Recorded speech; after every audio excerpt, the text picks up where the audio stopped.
जी तो प्यारे बच्चों, वेलकम बैक। हम बात कर रहे थे आपसे कि तमाम कैपिटल एक्सपेंडिचर को एक कॉलम पीछे लिख के पहले हम प्लस कर लेंगे, ठीक है। और इनको नाम क्या दिया है हमने? Other capital expenditure, right. और फिर इनके अमाउंट को जब हम इनवॉइस प्राइस में ऐड करेंगे तो हमें finally total cost of machine पता चल जाएगी। सही है? बताइए, आपको इसमें कोई कंफ्यूजन है? कुछ पूछना चाहते हैं तो मैं जवाब देता हूँ, वरना मैं आगे बढ़ूंगा। जनाब,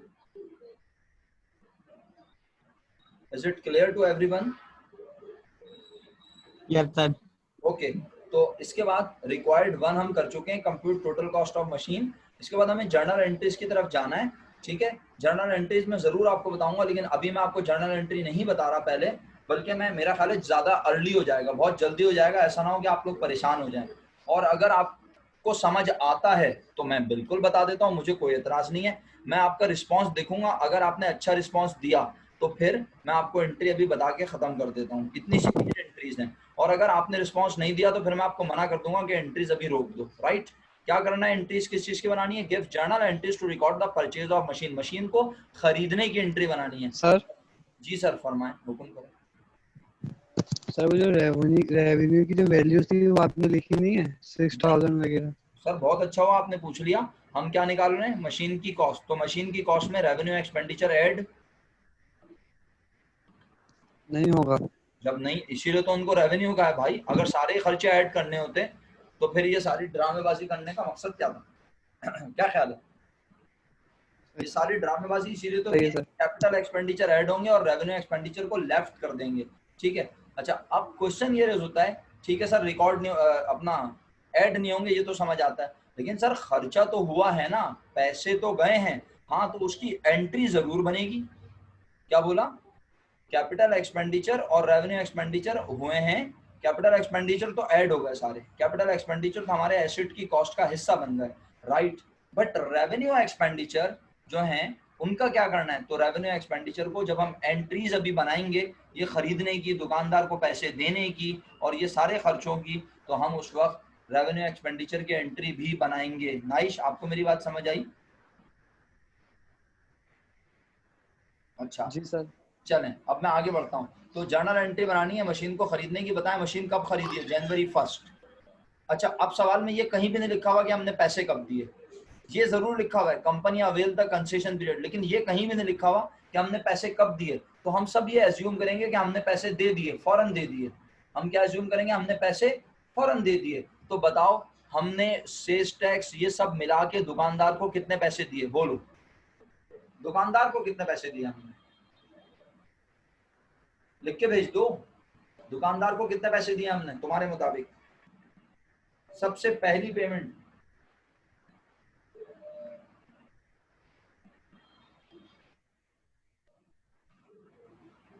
8,10,000। 8,33,490 रुपए मेरे दोस्त। 8,10,000 क्यों दोगे? 16,200 रुपए उसने कैश डिस्काउंट भी दिया, सेल्स टैक्स 39,690 दिया, ये सब दुकानदार सही को दिया सही हमने। सही। तो 8,33,490। क्या खरीद रहे हो? मशीन। मशीन खरीदोगे तो मशीन क्या है हमारा? जी नाइश, मशीन क्या है हमारा? एसेट। एसेट खरीदने से एसेट बढ़ेगा, एसेट बढ़े तो हमेशा डेबिट। मशीन डेबिट हुई भी 8,33,490 से, और हमारे पास से क्या चला गया? कैश। 8,33,490। और लिखा है to record invoice price of machine. कोई कोई एतराज, कोई कंफ्यूजन? ठीक है। इसके नो बाद सर। इसके बाद ये तमाम खर्चे अलग अलग तारीखों पे हुए होंगे प्रैक्टिकल लाइफ में। प्रैक्टिकल लाइफ में ये तमाम खर्चे अलग अलग तारीखों पे हुए होंगे, लेकिन हम तमाम खर्चों को एक नाम से लिखकर एंट्री बनाते हैं, और इन खर्चों को खर्चा कहते, नहीं है। बल्कि इन्हें तो हम क्या खर्चा समझते हैं नहीं अपना? कहते। बिल क्या कहते हैं इन्हें? कैपिटल। और कैपिटल कैपिटल एक्सपेंडिचर का मतलब, कैपिटल एक्सपेंडिचर का मतलब हम इन्हें मानते हैं अपने बिजनेस का एसेट। एसेट। और एसेट कौन सा एसेट? जिस पर ये खर्चा हुआ है। तो किस पे खर्चा हुआ है? ये सारे खर्चे किस पे हुए हैं? Fix asset. नाम बताओ ना उसका। मशीन पे। मशीन। तो हम मशीन। बजाय खर्चे डेबिट करने के मशीन दोबारा डेबिट करते हैं 26,510 रुपए से, और कहते हैं इतना कैश हमारे पास से और चला गया। और क्योंकि हमें इसकी डेट मेंशन नहीं है, सवाल में नहीं लिखा हुआ कि ये खर्चे कब अदा हुए हैं, बस लिखा है अदा हुए, तो हम इसकी डेट भी फर्जी तौर पे जनवरी 1 लिख सकते हैं, या हम चाहें तो कुछ भी ना लिखें, बस डैश डैश मार्क कर दें, ठीक है। तो अब ये एंट्री बन गई। बताएं ईमानदारी से, ये 2 एंट्री समझ आई आपको? Yes sir. आप में से कोई बच्चा बोले सर बेकार में ड्रामेबाजी कर रहे हैं, पहले ये बना रहे हैं फिर ये बना रहे हैं, डायरेक्ट एंट्री बना रहे हैं 8,60,000 रुपए से मशीन डेबिट कैश क्रेडिट। तो मसला ये है प्रैक्टिकल लाइफ में मशीन को दुकानदार से खरीदने की एंट्री अलग डेट पे बनती है और बाकी ये सारे खर्चे अलग अलग तारीखों पे होते हैं। फिर हम सारे खर्चे लिखते हैं, फिर सारे खर्चों में डिसाइड करते हैं कौन से कैपिटल है कौन से रेवेन्यू, फिर सारे कैपिटल एक्सपेंडिचर को एक साथ ऐड करके हम एक बार एंट्री बनाते हैं मशीन डेबिट और कैश क्रेडिट। ये हमने सारे अदर कैपिटल एक्सपेंडिचर रिकॉर्ड कर लिए और इन सबको हमने नाम दिया अपना एसेट यानी मशीन की कॉस्ट को बढ़ा लिया। यहाँ तक क्लियर है? तो बस तीसरी एंट्री सुने और फिर खत्म हो गई एंट्रीज अल्हम्दुलिल्लाह। रिक्वायर्ड फिर आगे कहता है हमने क्या क्या अदा किया था। 3 ईयर फायर इंश्योरेंस पे की थी 3,000 रुपए और लाइसेंस फी पे की थी 1,200 रुपए। ये दोनों हमारा क्या है? आपने बोला रेवेन्यू एक्सपेंडिचर, यानी हम इन्हें अपना क्या माने? खर्चा। ठीक है, तो बताइए इंश्योरेंस जो 3,000 रुपए पे की, आप इसे प्रीपेड इंश्योरेंस भी लिख सकते हैं और इंश्योरेंस एक्सपेंस भी लिख सकते हैं ना, क्योंकि इंश्योरेंस 3 साल की है तो ये इंश्योरेंस आपको 3 साल तक हो जाएगी फायदा। ठीक है, लेकिन ये हमारा करंट एसेट होती है, ये बात पता है ना सबको, क्योंकि हर साल ये थोड़ा थोड़ा खर्चा बनती रहती है। तो इंश्योरेंस प्रीपेड इंश्योरेंस जो है, हम प्रीपेड इंश्योरेंस भी डेबिट लिख सकते हैं और क्या लिख सकते हैं? Insurance expense. सही, इसको इसके नाम से क्यों लिखा है सर? इसे मशीन क्यों नहीं कहा? क्योंकि ये हमारा रेवेन्यू एक्सपेंडिचर है, ये हमारी एसेट की कॉस्ट को बढ़ाता नहीं है। ठीक है, अच्छा, और इंश्योरेंस सिर्फ मशीन की नहीं होती, पूरी फैक्ट्री की होती है। इसी तरह लाइसेंस फी हमारा रेवेन्यू एक्सपेंडिचर है, तो इसको लाइसेंस फी एक्सपेंस के नाम से लिखा। क्लियर? कोई क्वेश्चन है?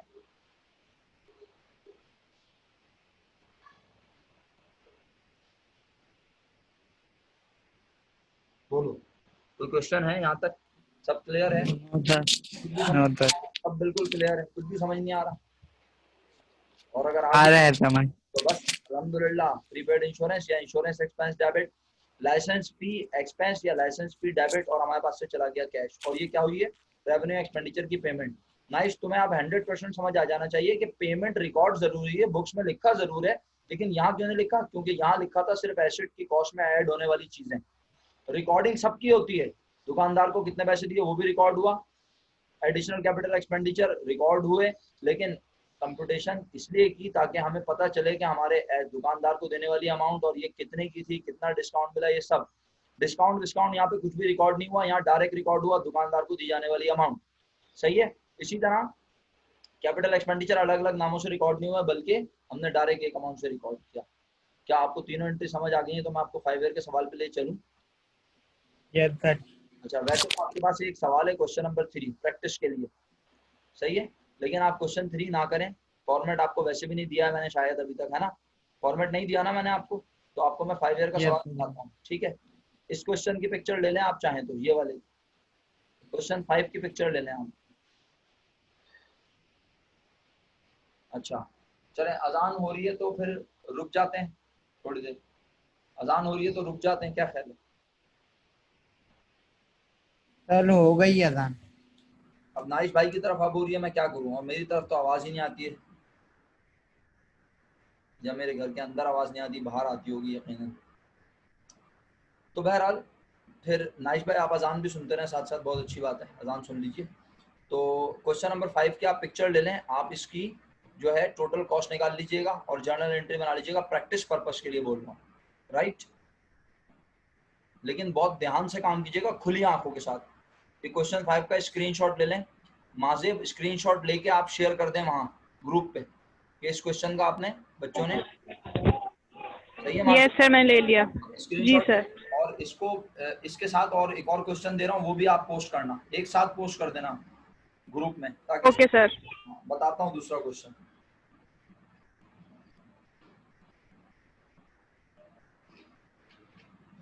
अल्लाह अकबर।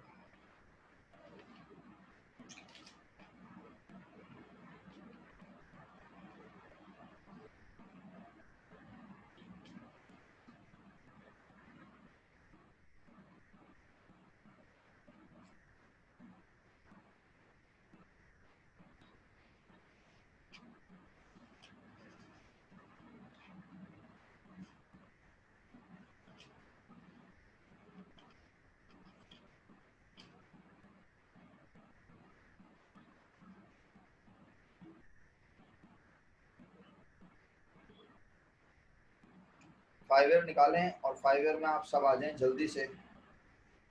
2017 रेगुलर क्वेश्चन नंबर 7 पर रजा हॉस्पिटल वाला क्वेश्चन है।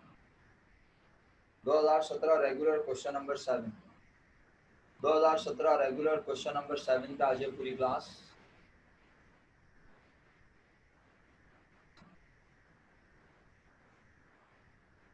रेगुलर क्वेश्चन नंबर 7 पे पूरी क्लास आ चुकी है।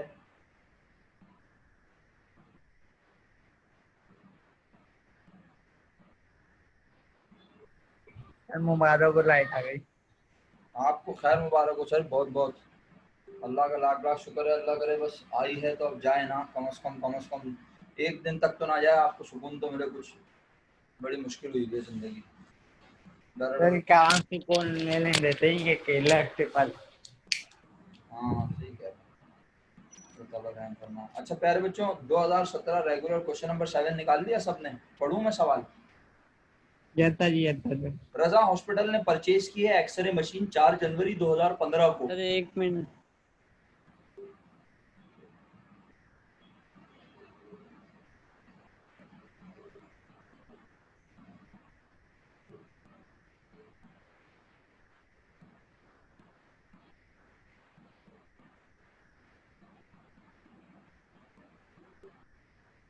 Okay sir. रजा हॉस्पिटल ने परचेज की एक्सरे मशीन 4 जनवरी 2015 को, जिसकी लिस्ट प्राइस है 85,000 और उस पर ट्रेड डिस्काउंट मिला है 20%। Payment was made within the discount time as per term that was 2/10 N/30। पैसे डिस्काउंट पीरियड के अंदर ही दे दिए, जबकि डिस्काउंट पीरियड क्या था, 10 दिन में दोगे तो 2% डिस्काउंट, इसका मतलब 2% डिस्काउंट और मिला होगा। सेल्स टैक्स 16% अदा किया कैश की शक्ल में on the net cash price. Net cash price का 16%। जैसे कि मैंने आपको सिखाया अपने लेक्चर में, हॉस्पिटल ने मजीद ये खर्चे किए, क्या क्या? Transportation, installation, packing, license fee, 3 year fire insurance, insurance in transit. फिर during installation work of the machine and adjacent machine was damage and the repair cost paid 650। सही है, बस यहाँ पे फुल स्टॉप। 650 पे सब बच्चे रुक जाएं। सर इसके बाद आगे क्यों नहीं पढ़ा रहे? क्योंकि इसके बाद आगे जो लिखा है वो डेप्रिसिएशन से रिलेटेड है। सही है, डेप्रिसिएशन से रिलेटेड है। और अगर आप चाहें तो पढ़ लें। रेवेन्यू एक्सपेंडिचर नजर आ रहा है मुझे एक और। After 4 months of successful use the machine was cleaned, lubricated and overhauled at a cost of ₹1200। बस अब इसके बाद तो बिल्कुल भी नहीं पढ़ना। इसके बाद 1200 के बाद तो कोई भी ना पढ़े गलती से। सही है, अब रिक्वायर्ड 1 देखो क्या है। इस सवाल के रिक्वायर्ड 1 और 2 को अटेम्प्ट करेंगे बस, उसके अलावा कुछ नहीं करेंगे आप। रिक्वायर्ड 1 और 2 अटेम्प्ट करना है, अपनी नोटबुक में लिख के करना है, प्रॉपर अंदाज में करना है। तो आप जरा सुनिए रिक्वायर्ड 1 क्या लिखा है। हाँ लिखा है, list the expenditures that would become part of the fixed asset account। कह रहा उन एक्सपेंडिचर की लिस्ट बनाओ जो कि फिक्स एसेट अकाउंट का हिस्सा होंगे। फिर दोबारा कह रहा हूँ, list the expenditures that would become part of the fixed asset account। उन तमाम एक्सपेंडिचर की एक लिस्ट बनाओ जो फिक्स एसेट अकाउंट का हिस्सा बनेंगे, फिक्स एसेट अकाउंट का पार्ट होंगे। ठीक है, तो अब आप मुझे बता सकते हो कि आपने क्या करना है? आपने बेसिकली एक लिस्ट बनानी है। ठीक है, रिक्वायर्ड 1 में सर लिस्ट में क्या करना है? सिर्फ नाम लिखने हैं, अमाउंट भी लिखने की जरूरत नहीं है। क्या बोला? सिर्फ नाम लिखने हैं, अमाउंट भी लिखने की जरूरत नहीं है। सर किन चीजों के नाम लिखने हैं? उन चीजों के जो फिक्स एसेट का पार्ट होंगे। तो बताओ सबसे पहली चीज क्या नजर आ रही है तुम लोगों को? ट्रांसपोर्टेशन। ये तो तुम अदर कैपिटल एक्सपेंडिचर बता रहे हो मुझे। ओ सॉरी सेल्स टैक्स। हमारा बच्चा सबसे पहला लिस्ट पे लाइफ। लिस्ट प्राइस हमारा कैपिटल एक्सपेंडिचर है ना, खर्चा ना एक तरीके से। ये सर ये एसेट की कॉस्ट में जाएगा। अब मजे की बात है, हमें यहाँ ट्रेड डिस्काउंट और ये कैश डिस्काउंट ये सब नहीं लिखना। हमें ये बताना है कि लिस्ट प्राइस भी हमारा फिक्स एसेट की कॉस्ट का पार्ट बनता है, यानी ये कॉस्ट का हिस्सा है। फिर यानी आप अपने पास लिस्ट ऑफ एक्सपेंडिचर में पहला नाम क्या लिखते हैं? परचेज प्राइस या लिस्ट प्राइस। क्या लिखते हैं? परचेज प्राइस या लिस्ट प्राइस। लिस्ट पे उसके बाद दूसरा नाम क्या लिखेंगे? Trade discount. वो तो हमारी हमारी फिक्स एसेट की कॉस्ट को क्या करता है? कम। तो उसे वो खर्चा थोड़ी है, वो तो कम कर रहा है ना, वो एक्सपेंडिचर। ट्रेड लिखेंगे। ट्रेड डिस्काउंट में हमारे सेल्स टैक्स। सेल्स टैक्स लिखेंगे। ट्रेड सेल्स डिस्काउंट, है। ट्रेड डिस्काउंट इसलिए नहीं लिखेंगे, ट्रेड डिस्काउंट हमारे एसेट की कॉस्ट को कम करता है, कैश डिस्काउंट हमारे एसेट की कॉस्ट को कम करता है, हमें एक्सपेंडिचर लिखने हैं, राइट। तो सेल्स टैक्स करेक्ट आंसर है। उसके बाद बताओ। ट्रांसपोर्टेशन, बिल्कुल सही है। फिर इंस्टॉलेशन एंड बिल्कुल सही है।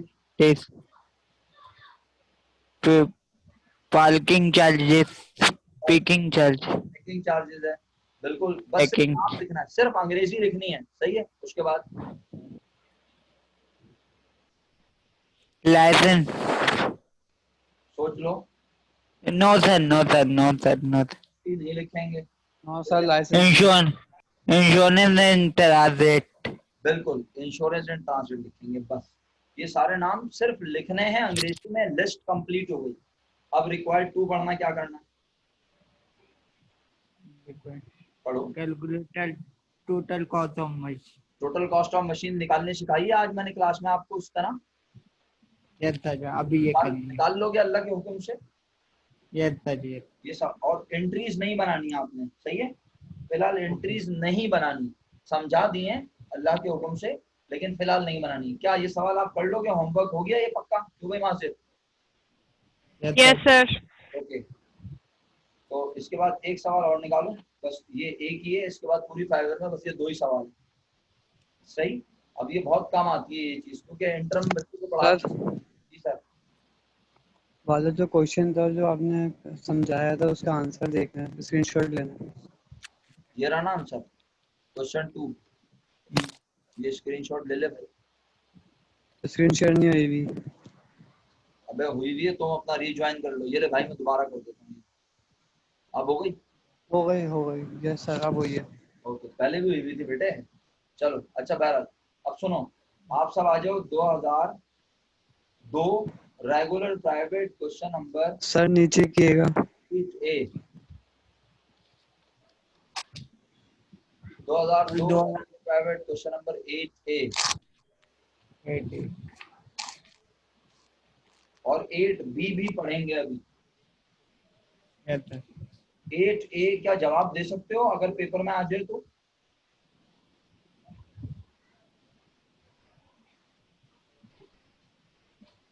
हाँ, यस सर। कह रहा है भाई डिस्टिंग्विश करो, फर्क बताओ कैपिटल और रेवेन्यू एक्सपेंडिचर का। तो कैपिटल एक्सपेंडिचर का benefit more than a year होता है। रेवेन्यू एक्सपेंडिचर करंट ईयर में बेनिफिट पहुंचाते हैं। कैपिटल एक्सपेंडिचर को एसेट के तौर पर रिकॉर्ड करते हैं। रेवेन्यू एक्सपेंडिचर को अपना एक्सपेंस कहते हैं। ये सब पढ़ाया ना आप लोगों को। यस याद कुछ नहीं है वो एक अलग बात है, लेकिन पढ़ाया है अल्हम्दुलिल्लाह। तो आप उसका जवाब लिख सकते हो, और उसको पूरा पूरा अपने एक पेज का इमला नहीं लिखना, बस 2 3 4 पॉइंट लिखते हैं इनफ है। उसके बाद बी पार्ट यस। देखें। अब आप बी पार्ट घर से करके रखेंगे, ए पार्ट तो आपको आता है। बी पार्ट पे है। Given Fazil company purchase a machine on April 1st 2001 at a list price of ₹60,000 with a trade discount 5%. The credit terms were 2/10 N/30। उधार की शर्त क्या है? 10 दिन में दोगे तो 2% डिस्काउंट, 30 दिन में दोगे तो कोई डिस्काउंट नहीं। The payment was made with in discount period.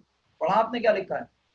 The payment was made with in discount, discount period, यानी हमने डिस्काउंट पीरियड के अंदर पैसे दिए तो हमें क्या मिला? डिस्काउंट मिला। कौन सा डिस्काउंट? नाम लो। Credit, cash, credit, cash discount. Cash. मेरा बच्चा कैश यस। डिस्काउंट, ये रहा। कौन सा डिस्काउंट? 2 डिस्काउंट होते हैं, पहला ट्रेड डिस्काउंट, दूसरा कैश डिस्काउंट। जरूरी नहीं है कि हर सवाल में दोनों मिल रहे हो। जब मिल रहे हो तो लिख देना, जब नहीं मिल रहे हो तो डायरेक्ट लिखना। और याद रखना, लिस्ट प्राइस में से ट्रेड डिस्काउंट माइनस करके क्या आती है? Cost price. कॉस्ट प्राइस में से कैश डिस्काउंट माइनस करके आती है कैश प्राइस। अगर किसी सवाल में कैश डिस्काउंट ना हो तो कॉस्ट प्राइस का नाम स्लैश लगा के क्या लिख दोगे? Cash price. सही है। यस। और अगर सेल्स टैक्स भी ना हो तो कॉस्ट प्राइस का नाम स्लैश लगा के क्या लिख दोगे? Invoice price. क्लियर? अच्छा जी, बात को खत्म करने जा रहा हूँ। अब उसके बाद कहता है following the company incurred the following additional expenditure: 4% sales tax on the cash price of machine। ये भी कैपिटल एक्सपेंडिचर में जाएगा, ऐड होगा मशीन की कॉस्ट में। Yes sir. अच्छा, उसके बाद custom duty. Yes sir. Installation and testing capital. Capital है यस बिल्कुल। Sir. Custom duty, installation and testing दोनों कैपिटल है। पॉइंट 4 में कहता है मशीन जो है उसको इंश्योर करवाया फायर के अगेंस्ट और इंस्टॉलमेंट अदा की इंश्योरेंस की 3,500 रुपए। क्या ख्याल है? सर मेरे ख्याल से होनी चाहिए। अच्छा, मशीन को इंश्योर करवाया है आग लगने से बचने के लिए, तो सिर्फ सर कैपिटल है। कैपिटल है। अच्छा, कैसे प्रूफ करो? शाबाश। No sir, no sir, sir एक सही बार करवाएंगे ना इंश्योरेंस। है नहीं सर रेवेन्यू है। नहीं? अच्छा, है नहीं। क्यों हर क्यों रेवेन्यू साबित? हर साल 1 साल की होती है इंश्योरेंस, बिल्कुल सही और मेरा, हर साल करवाते रहेंगे। बहुत शुक्रिया, बहुत शुक्रिया, बहुत शुक्रिया आपका। खुद ही गलत जवाब देके खुद ही सही जवाब दे दिया। इंश्योरेंस एंड ट्रांजिट के बारे में क्या ख्याल है? ये होगी ऐड। ये होगी, कैपिटल है। फ्रेट इन के बारे में क्या ख्याल है? ये भी होगी। शुक्रिया। रिक्वायर्ड 1 पढ़ो, कर सकते हो? Yes sir. बस यही करना है, एंट्री नहीं बनानी। प्रैक्टिस के लिए बनाना चाहो तो बना लेना। सुना मेरी बात नाइश? प्रैक्टिस के लिए बनाना चाहो तो बना लेना, ठीक है? Okay sir. लेकिन कॉस्ट ऑफ मशीन निकालनी है। 2 सवाल होमवर्क दे दिए, एक 2017 और एक 2002, इसके अलावा 5 ईयर में और कोई क्वेश्चन नहीं है। इंशाल्लाह अगली क्लास में अल्लाह के हुक्म से मैं कॉस्ट के ऊपर बात नहीं करूंगा, बल्कि अब मैं डेप्रिसिएशन के मेथड्स पढ़ाना शुरू कर दूंगा। डेप्रिसिएशन के 5 मेथड्स हैं जो हमें स्टडी करने हैं। फर्स्ट फेज में डेप्रिसिएशन के मेथड्स इंट्रोड्यूस करवा के हर मेथड से डेप्रिसिएशन निकालना सिखाऊंगा। भाई आप जितना ज्यादा इन्वॉल्व रहेंगे चैप्टर समझ आएगा। डेप्रिसिएशन निकालना नहीं आया तो डेप्रिसिएशन के बाद जो आगे डिस्पोजल पढ़ाऊंगा वो भी समझ नहीं आएगा। तो वो तमाम बच्चे जो वाकई सीरियस होकर पढ़ना चाहते हैं, जो कि अच्छे से सीखना चाहते हैं, कोशिश करें कि क्लास जरूर लें आके फिजिकली। जब क्लास लेते हैं तो बहुत फर्क पड़ता है। बाद में वीडियो देखकर भी पढ़ाई हो जाती है, इसमें कोई इनकार नहीं है, लेकिन वीडियो देख के जो पढ़ाई होती है उसमें और यहाँ क्लास में लाइव पढ़ने में जमीन आसमान का फर्क है। तो चलें, बहुत बहुत शुक्रिया आज के लिए। इंशाल्लाह आप लोगों से यकीनन कमिंग वीक थर्सडे को मुलाकात होगी इंशाल्लाह। तब तक के सर लिए बेटा क्वेश्चन नंबर 5 भी दिया है आपने फॉर्मेट का। जी, तो आप होमवर्क है, वो भी होमवर्क है ना? वो भी होमवर्क है और ये भी होमवर्क है। आप ये दोनों, यानी इसकी तो पिक्चर लेने की जरूरत नहीं है, 5 ईयर की, 5 ईयर का ईयर लिख देना और उसकी पिक्चर जी ये पोस्ट कर देना व्हाट्सएप ग्रुप पे गर्ल्स के, ताकि सबको पता चल जाए सब काम करना। ठीक है मेरा बेटा? Okay sir, okay sir. जी हो जाता। आपने कल के रात नहीं ली थी ना? कल क्लास नहीं हो सकी, मैंने ली नहीं, बल्कि कल क्लास हो ही नहीं सकी क्योंकि इंटरनेट जो है ना मोबाइल डेटा का चल रहा था और ना जो है मेरे घर का केबल नेट चल रहा था। मेरे घर का केबल नेट तो खैर कोई 1-2 बजे आया रात को, ठीक है, लेकिन और इंटरनेट जो डेटा कनेक्शन है, डेटा कनेक्शन भी तकरीबन 9-10 बजे तक नहीं चल रहा था, सिर्फ फेसबुक और yes WhatsApp, sir, yes sir. Zoom connect ही नहीं हो रहा था, वरना मैं कल क्लास ले लेता क्योंकि मैं तो फारिग था ना भाई, मेरा टाइम तो बाउंड है। अब जैसे होता है कि मैंने अपना टाइम बाउंड किया हुआ है तो फिर मैं कहीं जा थोड़ी सकता हूँ उस वक्त, मैं तो एंगेज हूँ। अगर आपकी क्लास नहीं होगी तो आपके बाद वाली क्लास भी है। तो बहरहाल कल की क्लास जो है वो रह गई, कोई बात नहीं, इंशाल्लाह हम आगे भी कवर करेंगे। मेरा तो अच्छा अच्छा सजेशन पे फंस गए थे, ओके चलो ठीक है बच्चों, फिर इंशाल्लाह अल्लाह के हुक्म से आप लोगों से थर्सडे को मुलाकात हो रही है, जुमरात को। ख्याल रखिएगा और बहुत जल्द अल्लाह के हुक्म से मुझे लगता है जब ये लॉकडाउन ख़त्म होगा अल्लाह के फजल और हुक्म से, तो फिर हम इंशाल्लाह फिजिकली मुलाकात करेंगे और क्लासेस फिजिकली इंशाल्लाह होंगी सितंबर 15 ऑनवर्ड, उम्मीद है। चलिए ख्याल रखिएगा अपना, दुआ ओके में याद सर, अल्लाह हाफिज। अल्लाह हाफिज़।